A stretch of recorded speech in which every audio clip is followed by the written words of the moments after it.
We are now on Unit 16, page 152, Concept Exploration in ThinkUp. It says to work with a partner or a small group using fraction bars. Create a model shown. What is the value of this model? Create the model shown. Okay, so I went ahead and pulled some fraction bars. We'll be doing this in class if you have class with me on Mondays, Tuesdays, because this is what we're doing that day. And I created 3 halves, a half, and another half. So the question is, what is the value of this model? So if we have 3 halves, what also do we have? If we break that apart, we have equals 1 whole and 1 half, correct? All right, so let's make sure you can see that large enough. There we go. Now, let's move to the next part. How much is 1/3 of 3 halves, or 1/3 times 3 halves? And it says use fraction bars to model the problem, sketch your model, and then complete the equation. So you're starting with what? You're starting with 3 halves. So we have the picture of the 3 halves right here. That's a half, and another half. And then you're finding out what is 1/3 of it. Well, aren't there 3 parts? So that would mean I would have one of these as my answer. So why don't we do the math so we can see what it looks like. 1/3 times 3 halves. If I multiply across and across, that's 3 what? 3/6. And then we know that that is simplified, divided by 3. They're both divisible by 3's. So that is simplified to 1/2. So we're going to start, again, you can just draw a picture of your 1/2s. That's a half, that's a half, that's a half. And so, and it says, what is 1/3 of it? It's where you're breaking this part. You can break that part away. And this is your answer. That's your part. Okay, so now let's blow it up so you can see it a little bit bigger. So 1/3 times 3 halves equals 3/6. Simplifies to 1/2. All right, let's move on to number 3. What number is 1 1/3 times as much as 3 halves? What is 1 1/3 times as much as 3 halves? Well, we're going to go ahead and do the math first. 1 1/3 times 3 halves. Well, I've already introduced this little concept to you that you cannot multiply with your numerators and denominators until your mixed number has a what? Until your mixed number becomes an improper fraction. So we do that by multiplying. 3 times 1 is 3, and then adding the numerator. Plus 1 equals 4. And we're dealing with thirds, so that's why we always have thirds. And then we can multiply it times 4/3, which is the same thing as 1 1/3.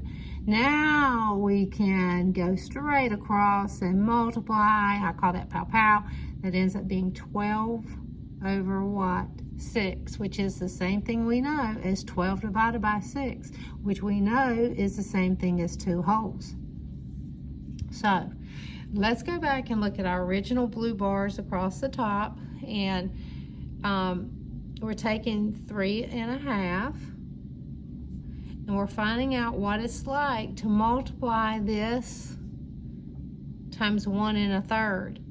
So that means we're going to take it and add to it, basically, or 3 halves. You're going to take all of it, so it's going to be the whole bar, and then 1/3 of it. So we could just put it under here, and then we could make this one so that a 1/2 1/2 equals a whole, another 1/2 1/2 equals a whole, which we know 2 is the answer.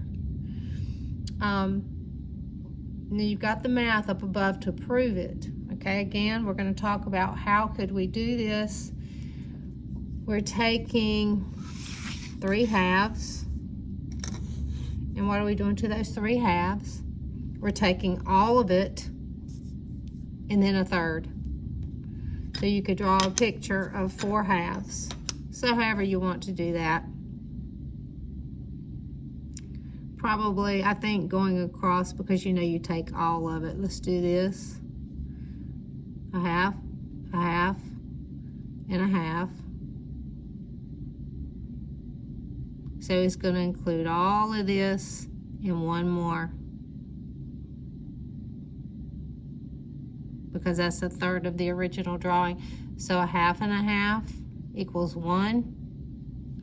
And the other 2 halves right there equals 1. And 1 is what?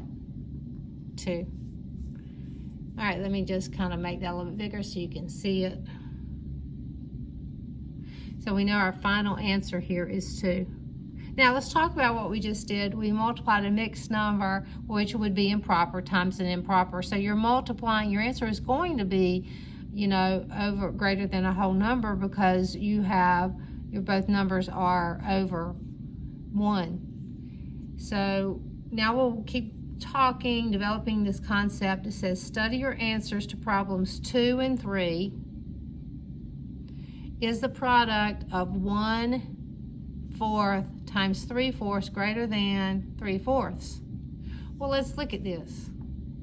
What do we get when we multiply 1/4 times 3/4? You're finding a fourth of 3/4. You know that it's got to be less than 3/4, because you're not. Now, if I did 1 times 3/4, it would be all of 3/4. You're only finding a fraction of a fraction. So you know that it would be less than the product of 1/4 times 3/4 is less than 3/4. Why? You could do B/C, because when I multiply,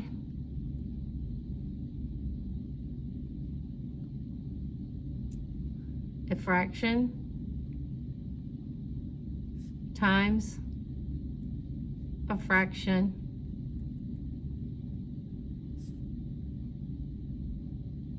my answer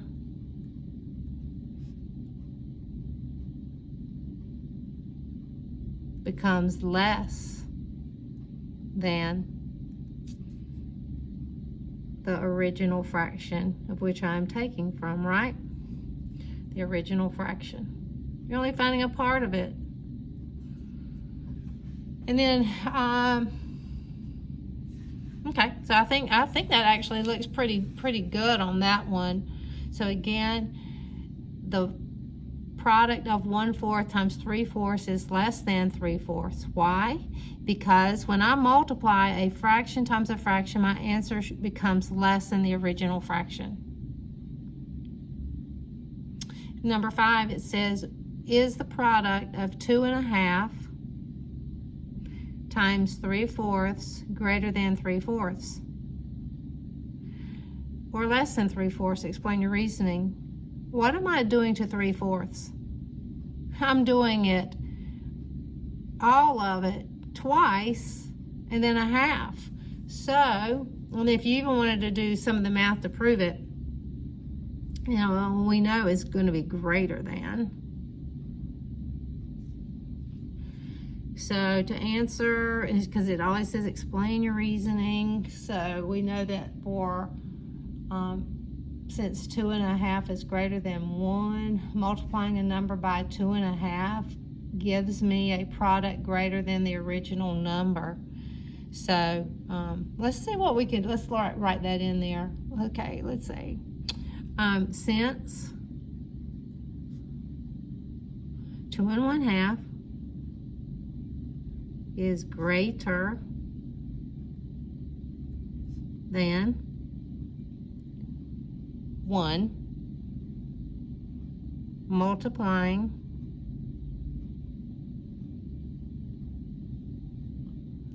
a number by 2 1/2 gives me, or results if you like that better, in a product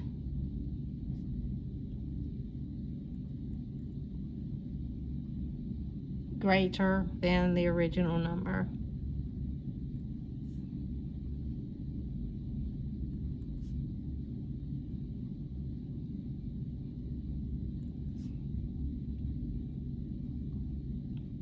All right, and it says, how did you use critical thinking trait inquire in this activity? And then obviously you can go back over to this side and pick up, what did you do when you inquired?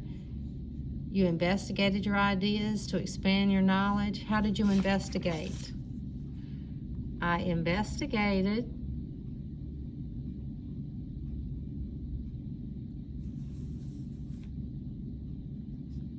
my answers by drawing or creating models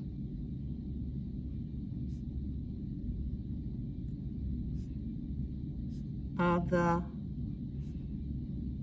fractions or mixed numbers multiplied. So you could just say, I investigated my answers by drawing or creating models of the problems. I think that's fine. Of the problems. How did you use the critical thinking trait of reflect in this activity?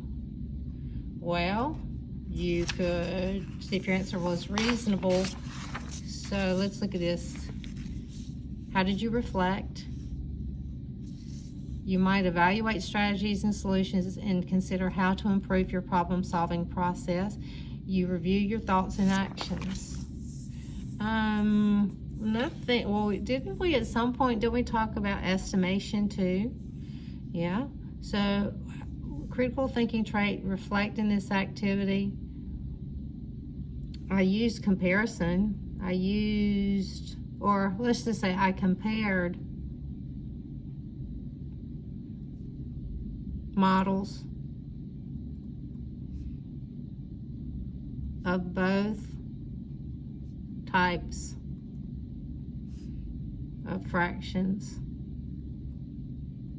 being multiplied, whether that was a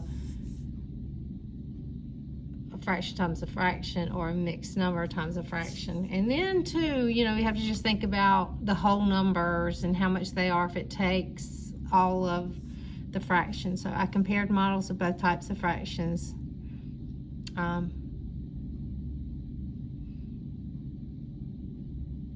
Multiplied. All right. Thank you.